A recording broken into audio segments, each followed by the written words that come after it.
So yeah, guys, welcome to the discussion of this live stream.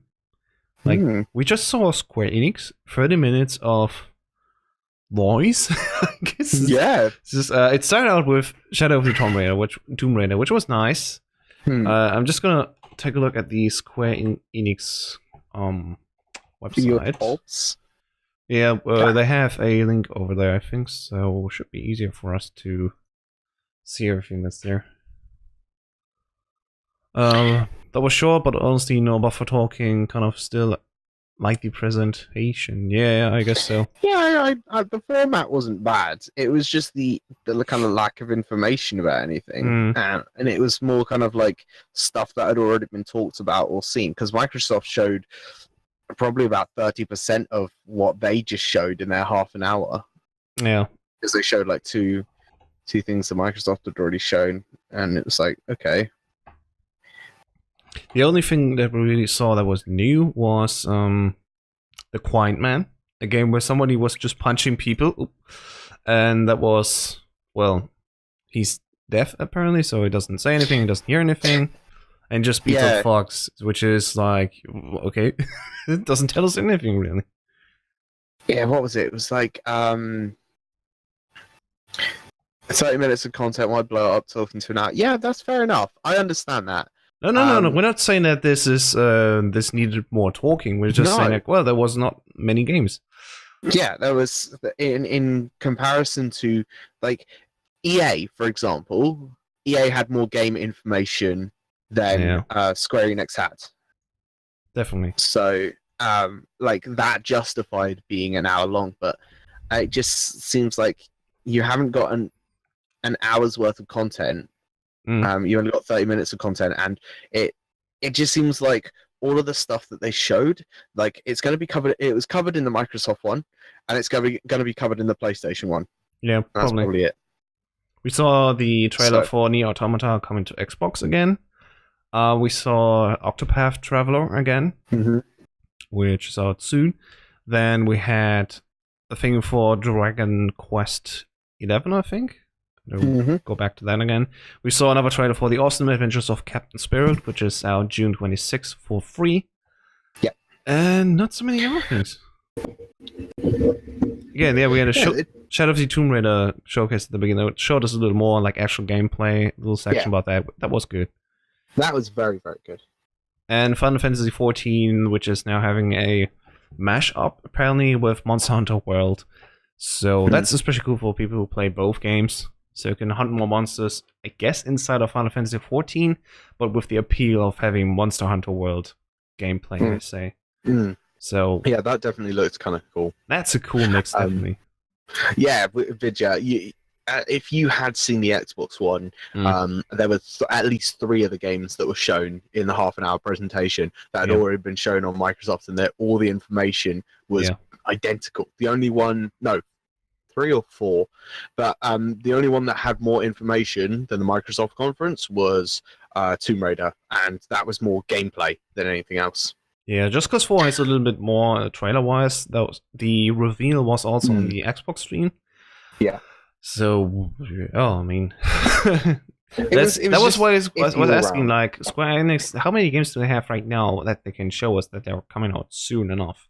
Sure. And besides Kingdom Hearts 3, which the fandom is, of course, very much hyped for, just because 4 seems like usual business, more mayhem as ever, the stakes are higher than usual, or higher than ever.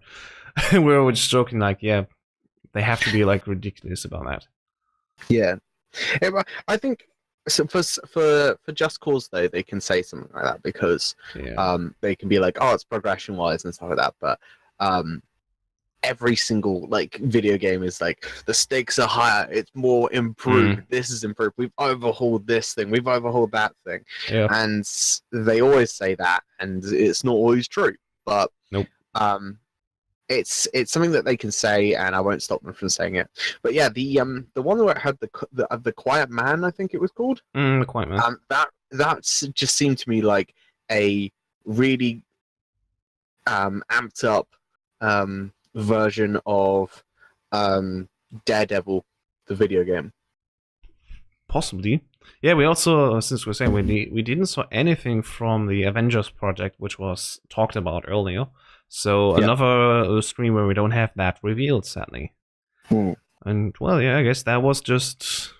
I mean, that is why they also had no stage presence. It was just a live stream like Nintendo did for Nintendo Directs. Just thing after thing after thing, and that's the show then. Yeah. Yeah, and right now on Twitter, I can see how people are saying, like, oh, that's the worst show ever on E3. I wouldn't say worst, really. They just put up their own things that were tied to them necessarily as a publisher.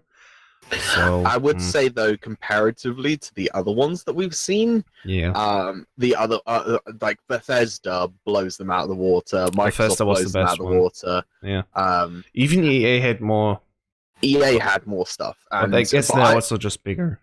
Yeah, I'd say personally for me, mainly because of the variety of games that was announced and how much we got to see of certain ones. Yeah. The Xbox one or the Microsoft one has been the best one so far.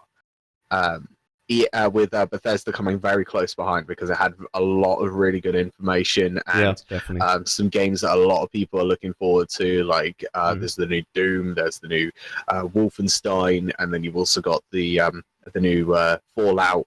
So yeah, definitely a lot of people are looking forward to that, including some of them, myself included. So yeah.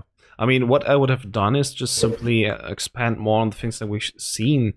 Show us, for example, the Final Fantasy XIV X Monster Hunter World trailer, and then show us how that looks like. Just explain a little bit more. Show us a 5-minute gameplay section. I don't know. For the people that enjoy it, and most people that watch Square Enix know what they can expect from that, they would love to see more about that, right? It's not just show us the small ad that we can see so we know, okay, that's coming fine, and then we're getting kicked out again. So they could have done the same amount of games, but more detail with that, and then I guess we'd get a good reason as to why we should have seen this presentation as well next to all the others. But as it is right now, it's just 30 minutes of Square Enix, and we got 50 minutes of that already in the other conferences that we had. Yeah, exactly. And it's one of these things where, like, going back to your example of the Monster Hunter Final Fantasy MMO, like, just get 2 or 3 people, or maybe like a team of 8 people who are all part of the community, give them a test server to play it on, have 1 or 2 of them record it, mash together a small little thing with all their voices talking together, and there you go. You've given loads of people some information. You probably haven't released too much as you've cut out what you wanted to keep hidden, blah, blah, blah. And yeah, that makes it, admittedly, it's not exactly half an hour on the dot, but you get some more information out. So I really think they kind of let themselves down a little bit. Yeah. Oh boy, oh boy, oh boy. Well, okay, but that makes our job, of course, easier because now we can say, okay, that's it. That's our discussion for today, and we're back with Ubisoft in, I think, 2 hours. I think. Yes. So a little more than 2 hours. Do you wanna head on? I will boot up the stream. Oh, you want to play Halo now also? If you want. Or I could just do some, because I might just stream a little bit of playing something or some model stuff or whatever. Tell you what, you will do your thing. I will edit and do all the things here, so we're clean on the YouTube side, and I will come over and let you know when I'm done. All right, guys. Then hop over to twitch.tv/DJH331 to see what he's doing until the Ubisoft thing starts. Yes. Thanks as always for watching, guys, and talk to you soon. Bye. Bye.